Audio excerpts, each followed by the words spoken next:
এই পোস্টটি করেছে private university student alliance of বাংলাদেশের ফেসবুক পেজে। সেখানে তারা লিখেছে, সম্প্রতি লিগের দেয়া আগুনে বাসে পুড়ে মারা গেলেন এক ঘুমন্ত বাস ড্রাইভার। পরশুদিন মিরপুরের দিকে ৩ কলেজ ছাত্র টাকার লোভে বাসে আগুন দিতে এসে ধরা খেয়ে একজন পানিতে ডুবে মারা গেল। ভালো কলেজের ছাত্রই তারা। কী পরিমাণ ব্রেন ওয়াশ হলে টাকা দিয়ে বাসে আগুন দিতে চায় ভাবেন। এখন মিডিয়ায় যান, কোথাও আপনি এই আলাপ দেখবেন না। তাদের কেউ বড় বড় কলাম লিখছে না, বারবার বাইশ প্রচার করছে না কীভাবে বাস ড্রাইভার বা কলেজ ছাত্র মারা গেল। ১৪-১৫টি বাসের মালিকের আহাজারিও তারা দেখাবে না। মিডিয়াতে আপনি পাবেন ৩২ গ্রেপ্তার মহিলা লীগের কর্মী আর ক্লাস 9 পড়ুয়া বাচ্চার কথা।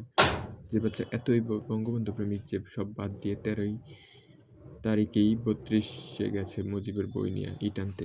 আগেও না পরেও না, নানানভাবে নানান রঙে খালি এই দুইটারে নিয়ে নিউজ। আপনি আওয়ামী লীগের পেজে যান, ওমা এই কি, তাদের এখানেও একই সুর, একই আলাপ। মিডিয়ারে কেউ জোর করে নেই ১৭ বছর। এরা তেল মাখন খেয়ে লীগের সার্ভে করতো, এখনও করে যাচ্ছে। এদের মধ্যে মনে হচ্ছে কোনো শুদ্ধি অভিযান চালানো হয় নাই দেখে এই হাল। এরা আদা জল খেয়ে নেমেছে আবার। মিডিয়া পাড়ার সংস্কার কত দূর, নাকি ইলেকশনের পরে দেখা যাবে? ওই ছেলেটির এটা তো হচ্ছে রোয়া আর হাসিনার যৌথ নাটক।